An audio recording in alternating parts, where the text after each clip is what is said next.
Welcome to the AI Interview, the flagship podcast of the Absolutely Incredible Network. I'm your friend, Bruce Burke, and with me today, I am honored to have my friend, Mr. Brett King. He's right here next to me. I don't know where he is on your screen.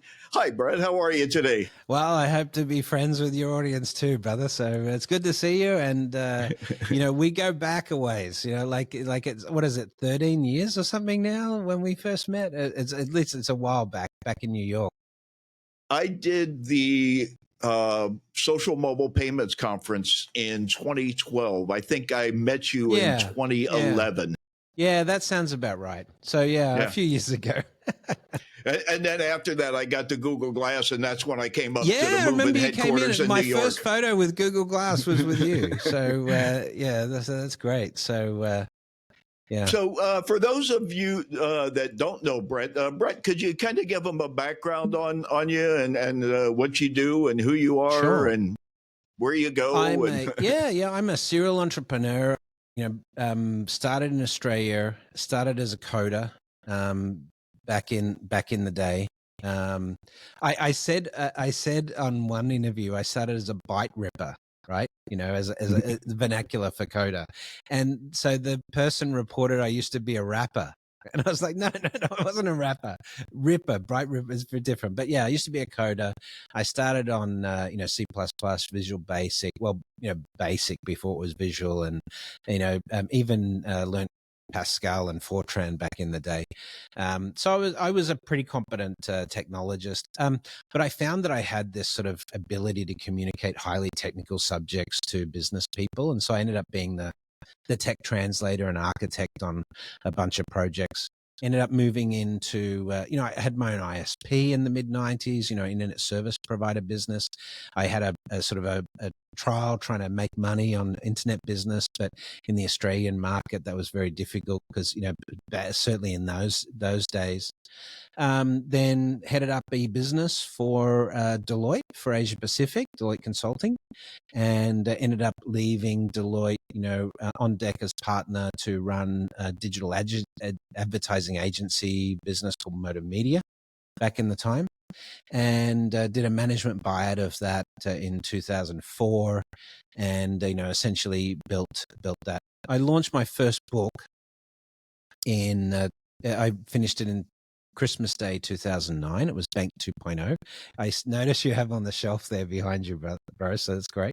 And then, but I'm really a futurist and a technologist these days. So have been doing a lot of policy work. I worked with the Obama administration previously on fintech policy. I'm working with the UAE government now as a resident futurist and consultant for the UAE Central Bank, Saudi Central Bank, and so forth on, AI impact essentially. And I run the world's #1 futurist podcast, called The Futurists, and the #1 fintech podcast in the world called Breaking Banks. And my 8th book comes out in September. It's called Branch Tomorrow. So quickly before the show, I was telling Brett, weird coincidence this morning on Facebook. They put up the now and then. They put up one in June of 2016. Apparently, Brett sent me this book, his book called Augmented, and there it is right there on the cover. And I thanked him on June 10th, the same day that we are recording this interview, Really? 2016. 9 years ago, I thanked him for this. So I wanted to read the inside of this, right? This is the front cover and the dust jacket, Let's right? see if it stands up. I just wanted to read this quickly. It starts with the internet and the smartphone are the latest and just the latest in a 250-year long cycle of disruption that has continuously changed the way we live, work, and the way we interact. Here's the kicker. The coming augmented age, however, promises a level of disruption, behavioral shifts, and changes that are unparalleled. While consumers today are camping outside the Apple store, waiting to be the first to score a new Apple Watch or iPhone, the next generation of wearables will be able to predict if we're likely to have a heart attack and recommend a course of action. We watch news of Google's self-driving cars, but don't realize that this means progressive cities will have to ban human drivers in the next decade because they are too risky. I don't know about you guys, but that is a futurist. That's a futurist. It stood up pretty well, right? I mean, we're not at the point of banning human drivers from city centers, but that's going to come. I mean, we can see a path that once AI is so much better at doing driving, why would we let a human drive? I used to say, in some of my talking head stuff, that you'll be talking to your grandkids, and they'll say, Papa, did you actually used to drive cars? Wasn't that dangerous? And the same will be true of things like doctor visits. And, we're working on a dental AI toothbrush right now, a AI-based smart toothbrush, which you use a camera and you just scan your teeth once a month, and it will tell you when you need to go to the dentist. And it's as accurate as going to a dentist in a clinic. So, I mean, imagine having these tools at your disposal. In 5 years' time, when you go to a doctor's, if you come back and your family says, did the doctor use AI? And you say no, then they're going to demand you go to a better doctor, right? Because we will learn very quickly that the best doctors are those that use AI for diagnostics. The best accountants are those that use AI. The best lawyers are those that use AI. The best bankers, etc. That'll be fairly clear fairly quickly, even before the end of the decade. So you and I are from the fintech thing, and I just saw yesterday, I reported it, that the UK, the FCA, the Financial Conduct Authority, has done what they call a super sandbox to allow AI companies sandbox, to experiment with AI. UK banks essentially. Absolutely. So the FCA has been one of the more progressive financial services regulators globally. They were the first major regulator to offer a sandbox, back in the early days. Like it might have been 2013, I think, but certainly by 2014 it was up and running. They pioneered sprints, for tech sprints in the regulatory space. They really have been quite advanced in respect to this. They're well respected in that. So, the EU, obviously the FCA is in the UK, but the EU already has very strong AI regulation. The UK regulation has mirrored that quite closely. So we would expect that, we are going to start to see some AI-based, financial services regulation coming out of the FCA based on this sort of prep work that they're doing, which would make them only the second market. The only other market right now that has any sort of regulation for AI and financial services is China. But the US is still, at this point, a fair long way away from actual legislation on this in the regulatory space. So you're somebody, you and I go way back on fintech. You recorded a thing for the first show I did called Social Mobile Payments back in I think it was 2012, and you were talking about the iPhone 4S. You held it up in the video. I mean, that was a long time ago, right? I kind of am starting, the fintech is still very interesting to me, but I got into the fintech because of the outliers, what it could do for the emerging markets. I found all that very interesting. And now I've been introduced to the AI through the fintech, but I'm finding the AI more interesting. How are you? You're from way back in the fintech like I am, before they called it fintech even, I believe. How are you working with the segue there, right? Well, I mean, I came to financial services as a technologist. So I was the tech in fintech, really, except that I did so much work with banks that, I ended up speaking their language and so forth, So, in the 2000s, I worked with HSBC very closely on rolling out internet banking. I did a global .com strategy for Standard Chartered Bank and, a couple of others, worked on global strategies for, Amex and Citibank as well. But the common factor in that was that bankers were really poorly prepared technologically. And in respect to the level of disruption that was coming into the market, in most banks, they had blinders on and they were, they pushed back against the technology messaging, right? So that was sort of really where I realized there was an opportunity as a thought leader to sort of take a position of leadership in talking about technology disruption around the internet.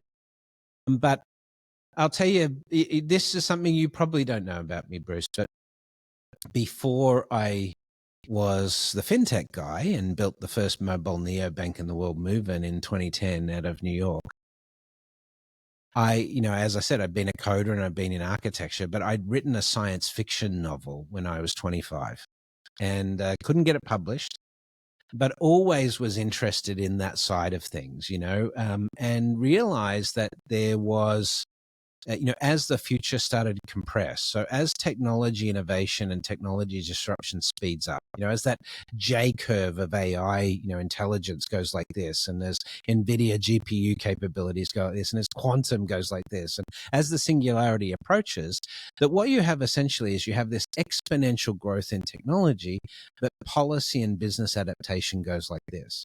So that gap is really the opportunity. And that's where I started talking about sort of the augmented, which incidentally, that book Augmented, was on President Xi's bookshelf during his national address in 2018. So that's sort of like the biggest, news I had around that book. But all of the messaging has been the same. The series of books I've done in banking, the books I've done on the future is all about that rate of technological change and how we as a society are going to adapt, whether that's policy setting, whether that is, adapting to technology and employment with AI, how we could support UBI. A lot of this is in the Rise of Technosocialism, which is the natural sequel to the Augmented book. But that's really where I saw the opportunity. As fintech emerged, all of these banks, they were just not ready for it. I remember a meeting at Canary Wharf with the board of HSBC in 2006, early 2006, with the head of retail, Paul Thurston at the time, who had sponsored a project for me to look at what HSBC would look like in 2020. So this is in 2005. We went into the board and we said by 2015, mobile will be bigger than branch and internet together. And by 2008, internet will have surpassed the branch. And Stephen Green, who went on to be the chairman, and CEO of HSBC, he said, "You guys are out of your mind if you think mobile is going to overtake branches. That's the most ridiculous thing I've ever heard." And yet here we are, right? 99% of interactions with a bank today are mobile. So, but I realized that there was so many technologists around the world facing that same sort of apathy and resistance. So I decided to take on the role of being the voice of disruption, in banking in particular, but then, that's sort of been more broadly, I've sort of pivoted more now to a general futurist, but of course I still do a ton of work in the financial services space. You mentioned UBI and universal basic income. And 2 days ago, Trump's AI czar, David Sachs, I think you might even know him. He's from the PayPal mafia. He said that it's not going to happen in the USA. That government welfare is a fantasy, and universal basic income is off the, no way, not on my watch. Essentially, is what he said. I talked about this in the Rise of Technosocialism. You could really call it sort of techno-feudalism versus techno-socialism, the two sort of broad systems that are emerging. What that means is that geopolitically, we can likely expect, without UBI, then the chances of societal collapse in the United States go up to like 70-80%. Because yes, you could argue, as economists do, that with all of this AI tech, it's going to create all of this wealth, and that wealth is going to create new jobs.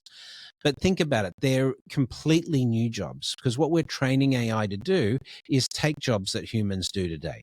We're going to be able to do that with software and with image recognition algorithms and cameras and algorithms, but we're also going to do it with robots, right? That'll be integrated, whether they are humanoid robots or specialized robots, like the sort of robots that are on the floor of Tesla's factories, automating production there.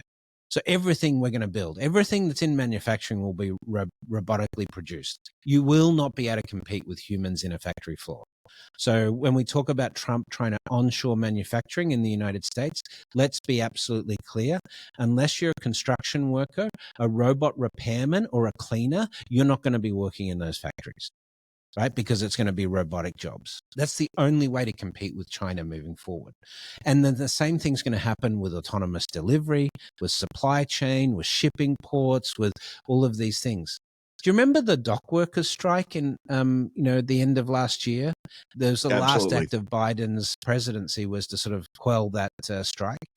That strike was about automation because China already has 80% of their ports automated. Fully automated. Wow. Right. And so the US workers were striking and they got a deal, collective bargaining deal that said for 20 years, there'll be no AI automation deployed in ports in the United States. That is an insane deal that makes the US can never compete. That's a long compete. time. That's handcuffs. The US can never compete with China and when it comes to shipping on that basis, so, and that's going to happen in every area we can think of. Now, people listening to this might be saying, yeah, I'm skeptical. I've used ChatGPT. It's getting better, but, I don't see it taking my job anytime soon. But understand this, that we are seeing a 10x improvement in AI every 2 years right now. Right now, today, the best models like Claude Opus 4, ChatGPT 4.5, these things are cognitively smarter than any human on the planet. They can beat any cognitive test. The best mathematicians, the best physicists, the best scientists in the world in the future will be AIs, right? And if not, they'll be humans that are using AIs. But that means that pretty much every field of endeavor, every part of society that we're looking at will be looking to inject AI into that because we can take human labor out of the equation and make those businesses much, much more profitable and much more scalable. So we're looking at by the early 2030s, 40, 50, maybe 70% unemployment for traditional jobs that we have today. Now, that there's going to be a whole bunch of new jobs created. There's going to be a lot of climate mitigation work. There's going to be a lot of human, activities. So experiential stuff. If we don't have to work as much, what are we going to do with our time? Well, we're not just going to sit at home in the VR. We're going to be doing things more meaningful. That's what the research shows. So we need to create all of these new skill sets and new jobs. People are going to be displaced as a result. They're going to need lots of therapy and, services like that. In fact, it's suggested that the number one job in the 2030s is probably going to be human care related in respect to mental health and things like that. At the same time, we're going to have massive advances in medical science. So longevity treatments will be common by the middle of next decade. We're going to be looking to live longer. It really is. We're talking about a real state change in terms of human existence. And the biggest challenge for this, and the comment you made from David Sachs, is that shows a real fundamental misunderstanding of the core problems that this level of automation in society will produce, namely that capitalism itself will start to fail. Because if you can't pay people to work, then you're going to have societal collapse unless you have a UBI. So that's really, so UBI is sort of if you think it's a Band-Aid on a system where if we can't give enough people work, but we're making insane money in the market, because of these very profitable corporations built on automation. You're going to tax those corporations at higher levels to give some sort of safety net to people who have been displaced by that same technology. Either that or you have, a revolution. So it's really binary.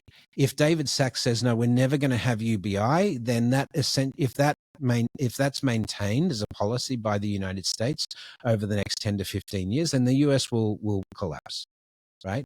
Because China's already said, and European Union has already said they're committed to this type of UBI infrastructure. So, because they recognize, as most futurists and researchers do, that without something like a UBI, the level of unemployment produced by this type of technology is going to be so jarring and so systemically damaging that systemic collapse and revolution are very possible. But does UBI necessarily have to come from the government? I mean, Sam Altman No. with his world orb, right? He's got the Yeah, it world, could and be crypto that's got a based. UBI associated with the crypto behind it. I do believe they give out a monthly stipend once you've scanned your eye and you have the coin. I think. Yeah, I'm not yeah. really I mean, sure. look, there are various models. You could create, you could create cryptocurrency, generated cryptocurrency to use as the UBI. You could instead take a universal basic services approach, which is, well, we're going to give you everything for free. You're going to have housing for free. You're going to have clothing for free. You're going to have food for free. And it'll be shipped to you by AI. And medical health will be free. Now that's a big ask in the US, but in Europe and China, that's definitely going to be the way it's going to go. So I think what you're really going to see, this is late stage capitalism. The more AI you put in the system, the less useful money is in that system. Right. So energy becomes more important than money, frankly, and this is why we're talking about 5 gigawatt data centers and stuff like that. Now we're actually measuring, compute deployment in energy costs now rather than the cost of money that it costs to deploy. And at the same time, you've got massive energy revolution occurring. Right now, the last 2 years have seen a massive switch to renewables across the planet. And you have some countries that are not functionally generating any electricity with coal anymore. They've moved completely to, they still may have some gas generation. But, if we can solve the storage problem of renewables with cheap battery technology, then you essentially have limitless energy potential there.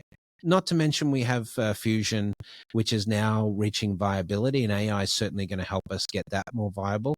So in the late 2030s, energy is essentially going to be free. That's sort of what the picture tells us. But that means that we'll have this incredible, free energy, massive compute power around the planet, the ability to design and produce products and widgets at this insane capability. Our biggest problem in the 2040s is this scale of automation means we could just use all the resources on the planet. So we need to shift as a result of this level of automation and this type of change in sort of autonomous production capability to something that's much more sustainable.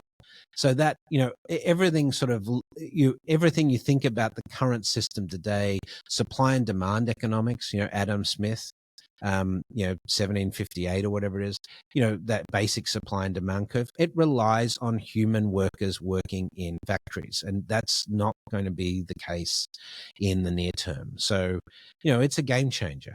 This is the most disruptive technology that humanity will have ever had to absorb, and happen in such a very short period of time.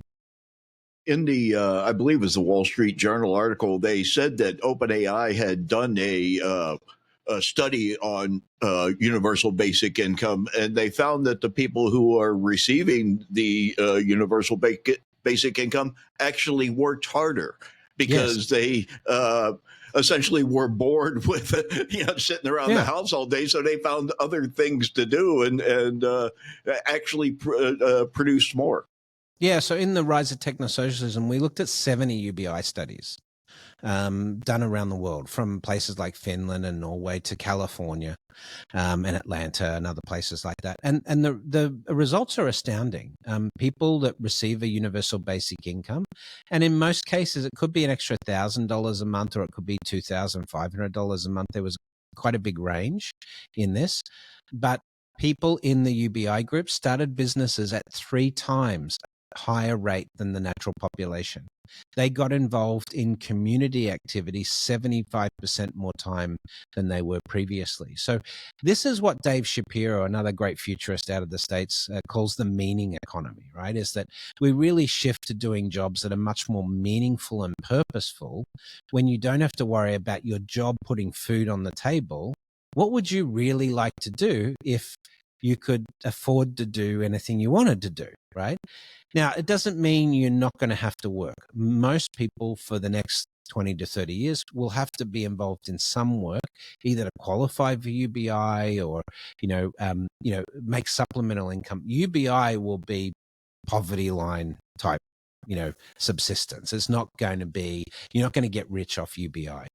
And the problem with that is that the asset owners, the people that own all of this AI infrastructure that we're creating, they're going to be trillionaires, right? Because of scaling laws. And the rest of us will be on basic income. So this is why sort of that level of inequality is not sustainable in systems. We've seen that from the French Revolution, up until, more recent times. And that's the key problem that, it presents us with in terms of disruption of our economic system. So you think the way to standardize it so everybody has it is just the AI generates for everybody and everybody benefits from the AI? I think that's going to be the sales pitch as well, is if you are displacing lots and lots of jobs because of AI and you're a government administration, what are you going to be saying in response to that? You can ban AI, right? But that makes you extremely uncompetitive against your global competitors. So that's unlikely. So instead, you're going to have to say, yes, we know it's disrupting jobs. We know there's high levels of unemployment. We're going to sort this out. But you know what? We're going to use AI to bring you a better quality of life. We're going to use AI to raise the quality of life of everybody. And that should essentially be the way it should be used. When I talked about techno-socialism as a potential outcome of this, a lot of people got disturbed by the socialism term, but I just think of it as, this, is that if you've got this highly autonomous economic engine, if you've automated parts of government and you automated a ton of commerce and you automated supply chain and, you've automated healthcare diagnostics and all of these things, then this really creates this ability to use this technology to improve everyone's quality of life, make everyone live longer, live healthier lives, have more free time, less concern about, putting food on the table and so forth. That is the core potential of this technology. So I don't know why we would limit this technology to only benefiting certain people.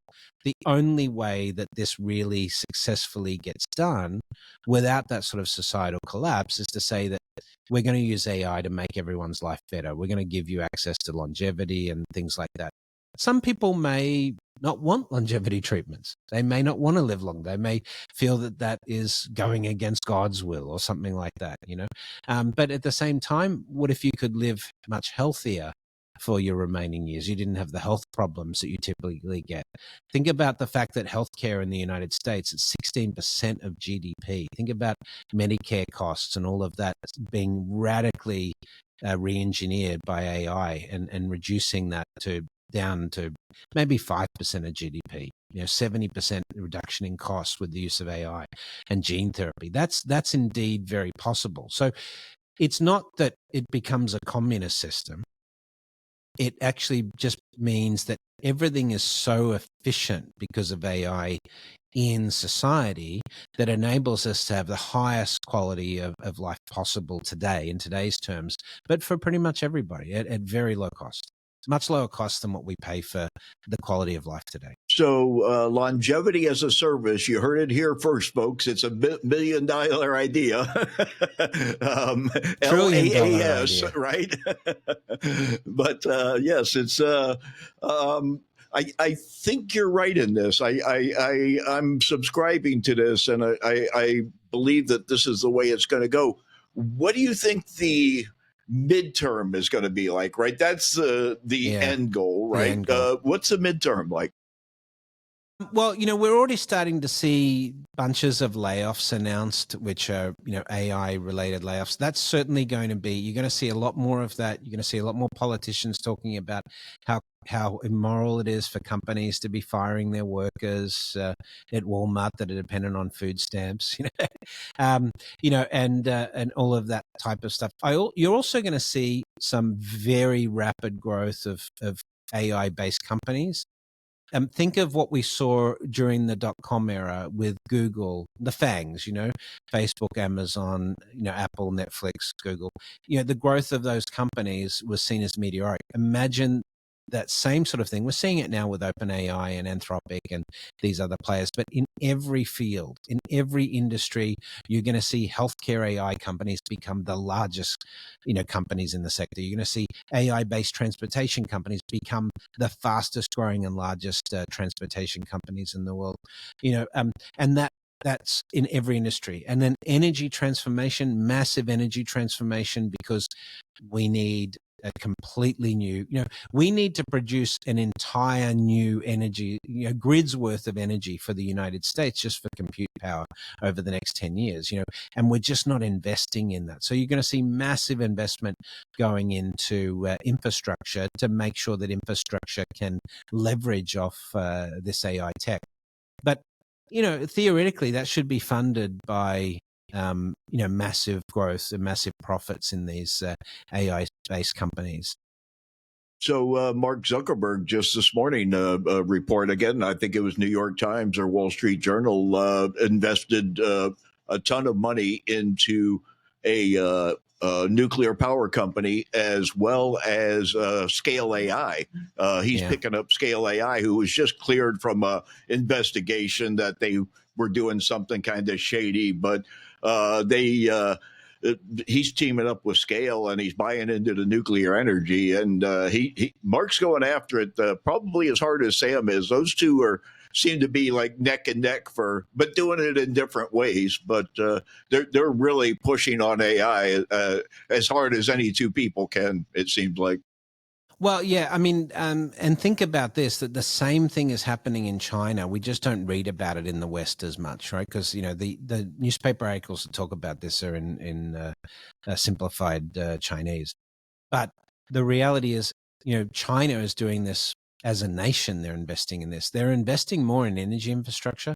China deployed 270 gigawatts of solar last year.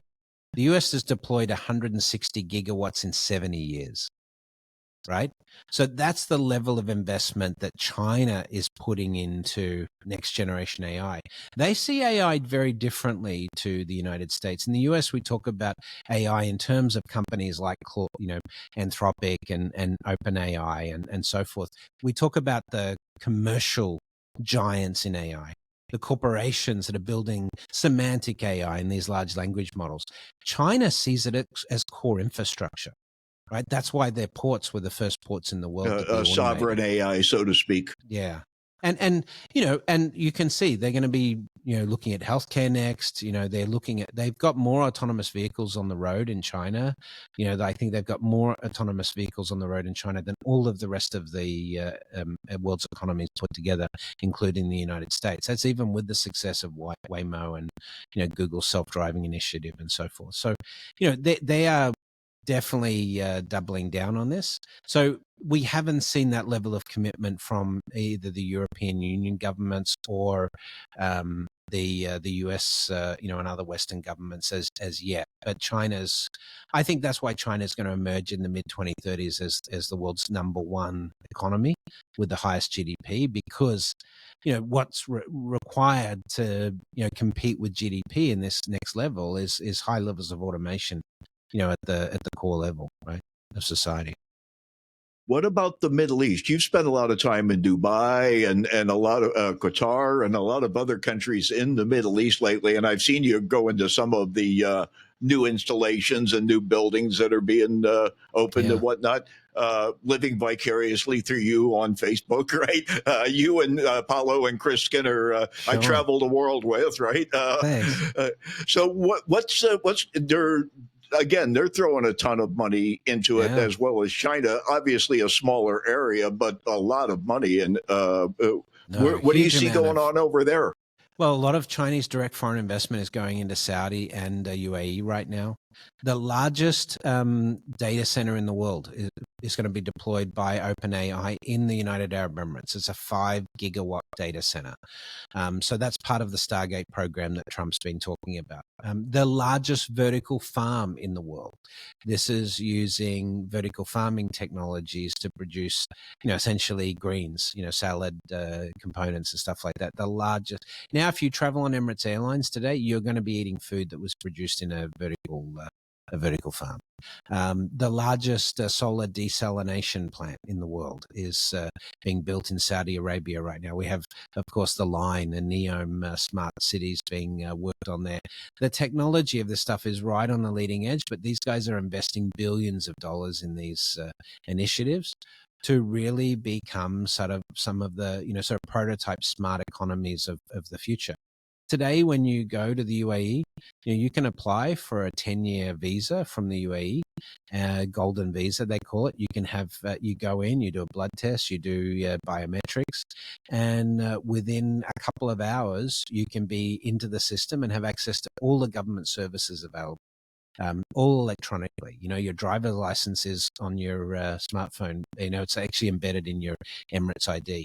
And then when you walk into the country the next time, you don't even have to show your passport. You just walk through a tunnel that recognizes who you are because you've got your That's kind of nice. Yeah. So, that's all built on facial recognition technology and stuff like that.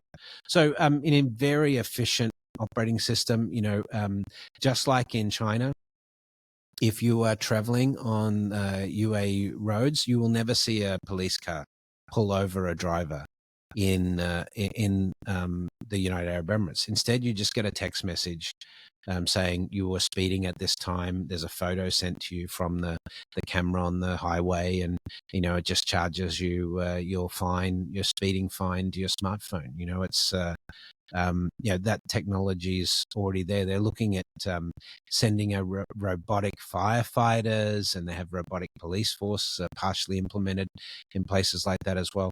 There's a lot of automation already creeping in there.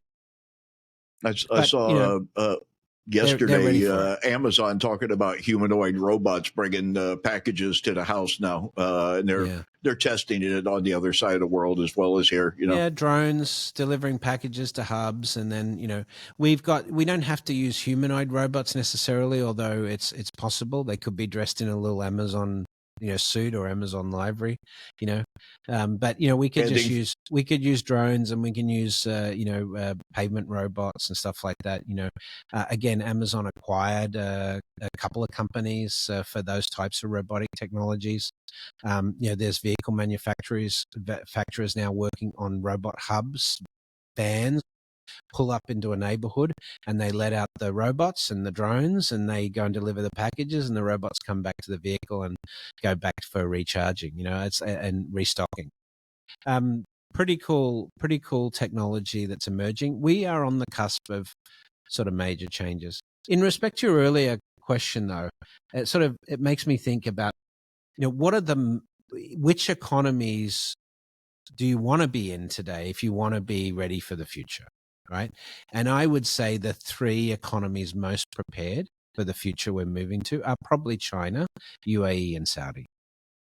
I don't think the US intellectually is just there. When you have someone like David Sachs saying that sort of comment, we're not going to have UBI, instead of talking about the likelihood of technology unemployment in some detail, the administration's just not ready. But I saw a really interesting thought today. Zoltan Istvan, he ran for, he was with the Transhumanist Party.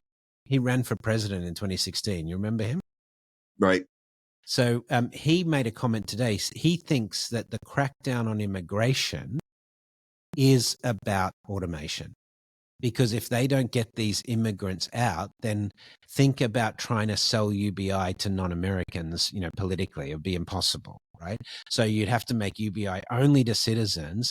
And then if you automate all of these jobs in farming and in factories that immigrants are currently do today, the immigrants are still in the United States would very quickly starve, right? So, there's a theory that the reason there's this crackdown on immigration is not just the classic right-wing, platform, but it's actually because they know what's coming with automation. So it's possible. I don't think the current administration is that smart, to be I was honest. going to say, in juxtaposition to you talking about walking through a tunnel to enter a country. Meanwhile, in Florida, they backed out of doing the Apple ID for the driver's license here in Florida. Crazy. So, you know, how far is that separation? But this is, I mean, but that's the point, right? You're going to see this is not going to be smooth, right? You're going to have different economies react to this in different ways. You're going to have economies, like there's going to be states in the United States where they ban AI from factories to keep humans employed, right?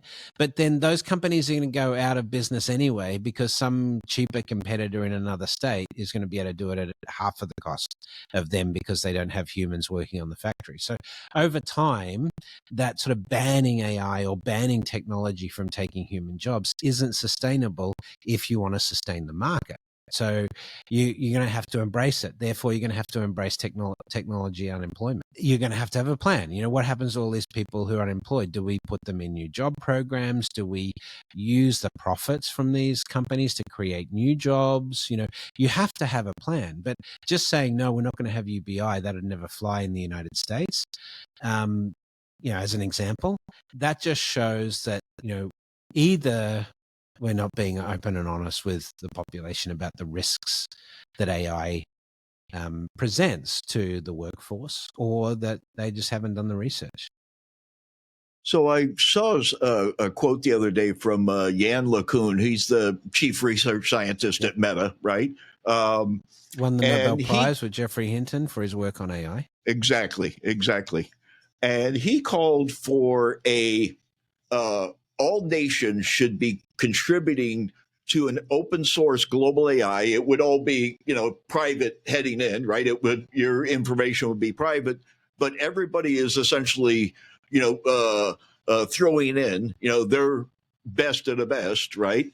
So we have a global open source AI that the globe can kind of govern itself with. What do you think of that concept?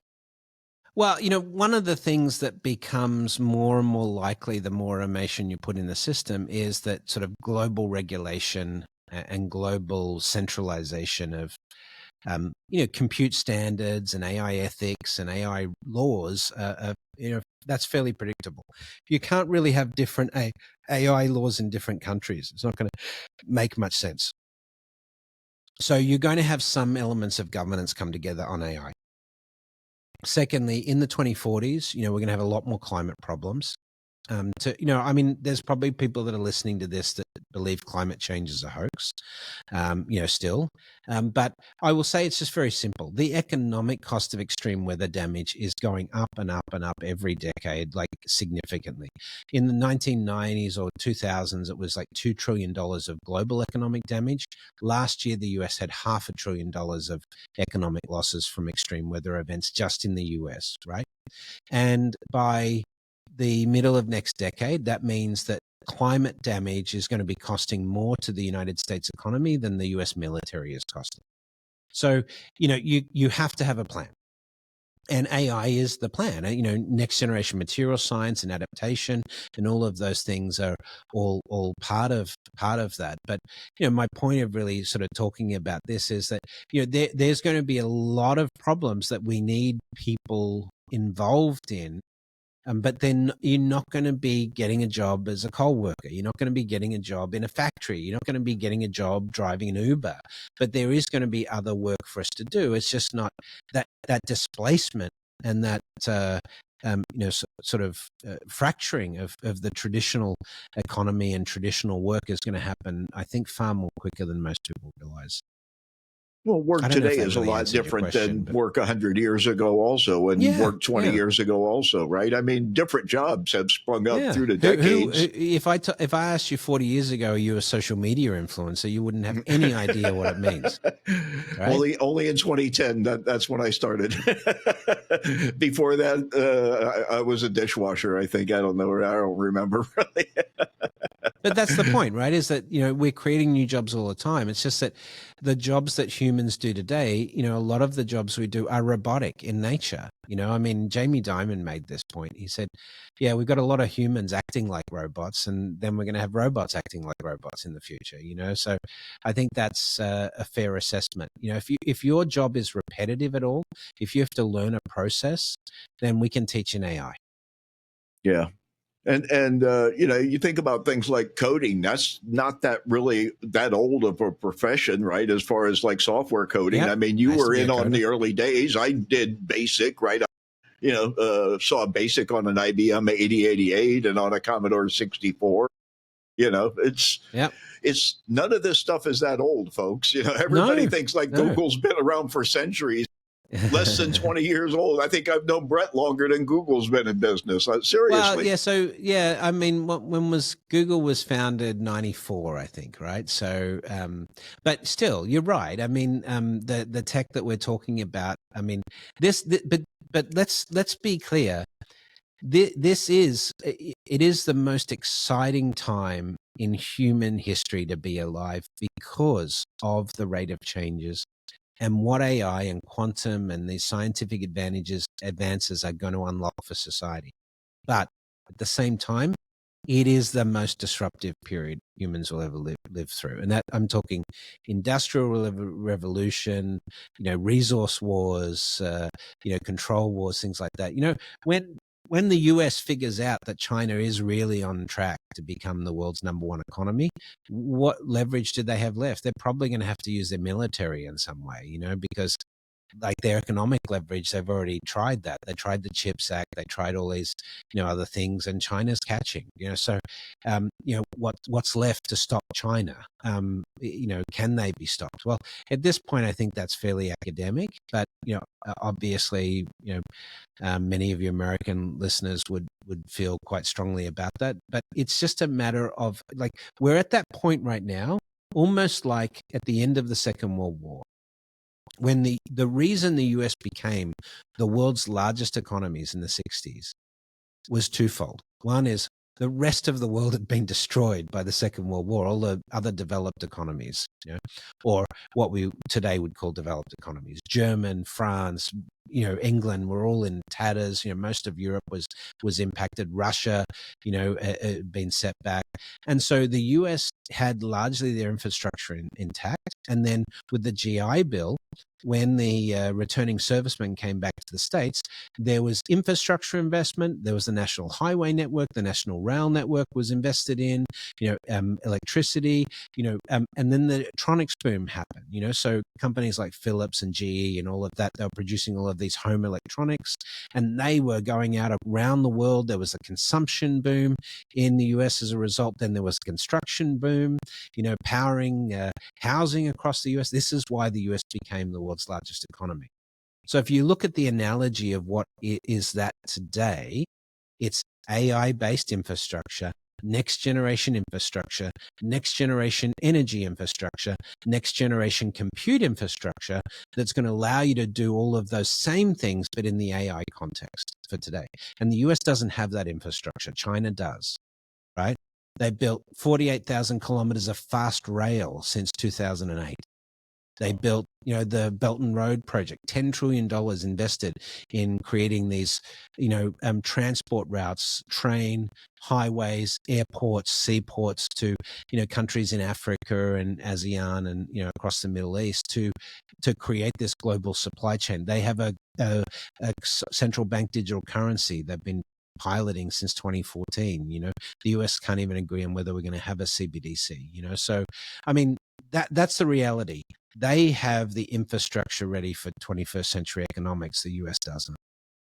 And they own most of the shipping transportation from China to the U.S. now. They've purchased them and they own that now. So good luck, locking them out. You want that stuff. We have to have supplies and commodities. So I mean, we in the U.S. When I say we, the U.S.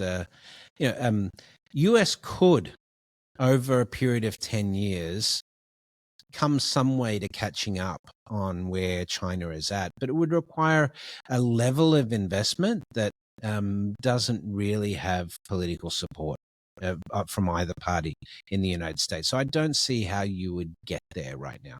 It's not just the tariffs. I mean, you need tax breaks for manufacturing companies installing robots. You need the ability to build these at scale robots. The big industrial robots that we're using, they're built in Germany, in Japan, in Taiwan, and in China.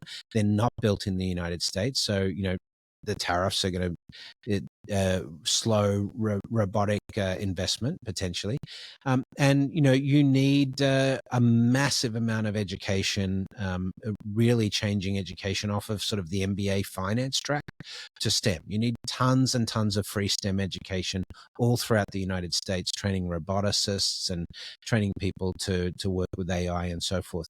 Again, there's so many building blocks we would need to be able to do this. The tariffs are just one very small part of a broader sort of approach you'd need to stay competitive.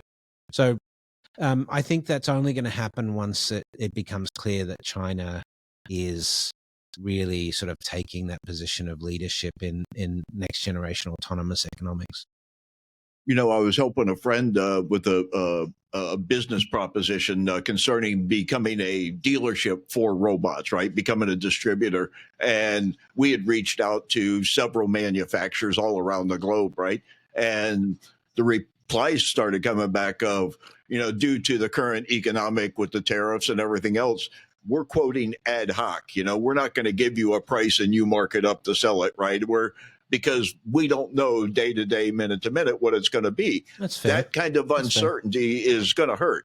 Yeah, that uncertainty here. is not good. That uncertainty is not good, in a global economic environment. And the reality is, even if the US wants to onshore all of this capability and wants to build these factories here, it's going to require trillions, tens of trillions of dollars of investment over a decade. You can't, like even the Gigafactory that Musk is, it's 3 years in Texas to get the Gigafactory operational, right? And then, we need to build data centers. We need to build new energy infrastructure at the same time. So they are dependencies.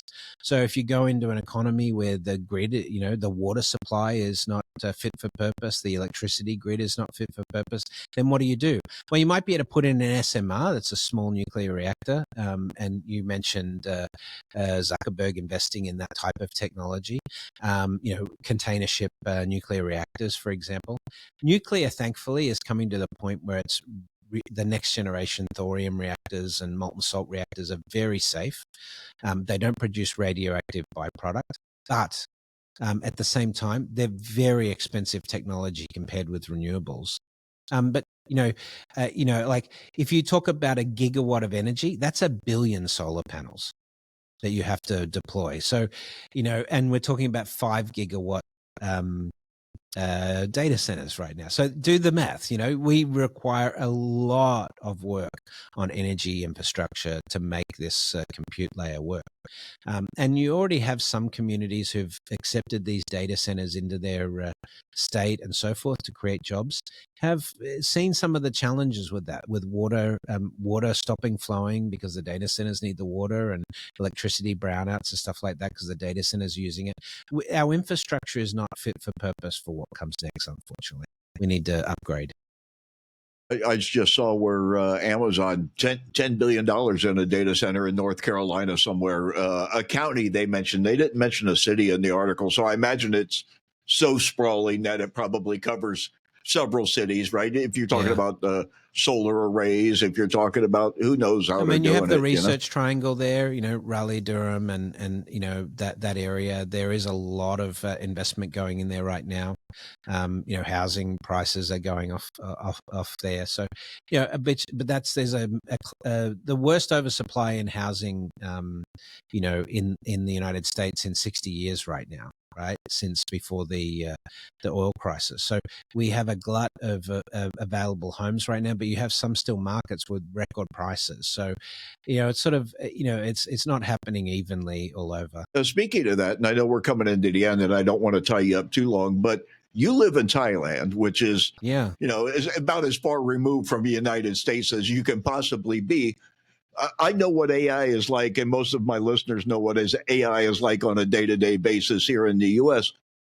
What's it like there? Well, I think, if in the field I'm in, I have a slightly different perspective. Everyone in the team that I work with at Dental AI Technologies, which is our new startup, you can check out nomaddental.ai for our sort of MVP that's in market. Every one of our team uses AI, right? And we use it every day. And, to give you an indication, we are just closing on a $2.5 million funding round right now. And all of the deal room, thanks, brother, all of the deal room that we created, we used AI extensively in that. We are an AI business. We're going to have the first smart toothbrush with AI diagnostics, which will tell you when you go to the dentist, right? So this is an example. But, we're meeting people every day that, they're now doing vibe coding. Right. I've got friends that are, in Switzerland and stuff like that, that are on the train and they're on the fast rail and they're sending a picture of vibe coding at 200, kilometers an hour and things like this. This is the sort of stuff that's possible with this tech now. But, to be clear, you go to places like the UAE or you go to places like China or here in Thailand, you never use a piece of plastic to pay for stuff. You never use, very rarely do you even tap your phone anymore. Using QR or app-based payments for pretty much everything. So I have gone weeks in Thailand without ever thinking about using cash. I mean, I can't even remember the last time I went to an ATM, to be honest. Bruce. So that's a reality of life here. Everybody can move money instantly. There's no check in the mail here. They don't use checks. They haven't for a decade, so that sort of stuff. The fact is that the system runs much more efficiently. They have a big nomad tourism thing here. The reason we based in Thailand for this AI company is dental tourism. It's the number one dental tourist market in the world, Thailand, but it's also Really? the number one tourist market. So getting tourists who are coming to Thailand to get a quick visit for their to their dentist, that's a big part of sort of what we're aiming at. But it's all based on this sort of technology layer, right? And quality of life. The reason I moved to Thailand I was in New York, of course, and then spent a couple of years in North Carolina. But the reason I moved to Thailand mostly is quality of life and the ability to access high quality medical care at a fraction of the cost of the US. And food is amazing. And I'm 1 hour from some of the best beaches in the world. And, it's from a visa perspective, it's very easy, to get residency here. They're trying to attract immigrants, not like what we see in the US right now. So, that's sort of the different lifestyle. But quality of life is fantastic here. I've been looking at it as now I'm 65 plus, right? I'm somewhat retired, and I really don't have much in the way of ties in the U.S. anymore now that my mom's passed and all that. I had a friend that went to set up a business in Krabby Beach, started in Krabby Beach, and built out a youth hostel and turned it into a chain and turned it into a hotel and sold the whole mess and made a nice living. Slumber party. Beach party youth hostel Cool. chain that he built. It's absolutely crazy. But I've been watching this videos is one of on the things YouTube. this is one of the things that's pretty interesting, is that there is going to be a lot of competition for immigrants. It doesn't, now, if you're sitting in the US today, this statement probably sounds ridiculous, but think about this. Wherever you have birth rates leveling off or declining, and Elon Musk talks about this all the time, one of the easiest ways to fix that problem is get skilled immigrants into your country, right? And so that's what's happening in places like Thailand, Dubai, Portugal, Italy, Spain, even Saudi now is getting into this, where they're trying to attract immigrants. There are 60 countries in the world right now trying to compete for skilled immigrants, right? And frankly, they're going to compete on quality of life. They're going to compete on how easy it is to get your visa, how quickly you can get in, what the living costs in the country are, what the quality of experience is, the quality of food, healthcare, education for your kids, all of that, availability for, really great, properties, that's what's going to attract people to emigrate. And think about it, if you're receiving universal basic income, as an example, or you are, you start up your own AI business and you can work from home, then why not live in an economy that gives you a better quality of life and allows you to have more quality time with the kids and, looking after your health and things like that? I think that's a perfect place to end this. I think that's a wonderful way to kind of draw this up. 59 minutes and 33 seconds.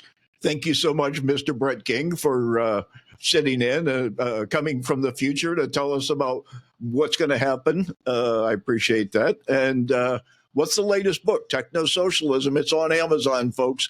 TECHNOSOCIALISM. Look at that. I know how to spell. I don't have it in front of me. What else is going on? Where are you speaking next? Where are you going? So yeah, I'm on the speaking circuit. So I travel the world speaking. I'm in South Korea in about 2 weeks speaking there. I've got an event, a Futurist event summit coming up in the UAE, September 23rd and 24th. So you're all invited to that. Otherwise, you can check me out on LinkedIn and Twitter and Facebook. If you're friends with Bruce on Facebook, he's connected to me. So, but as I like to say at the end of my Futurist podcast, I guess I'll see you in the future, Bruce. It's the only way. You're never wrong today. You taught me that. You're never wrong today when you're a futurist. Exactly. Thank you. Thanks again, Brett. Hang around for 1 minute while we finish uploading. And thanks, Sure. ladies and gentlemen. Much love.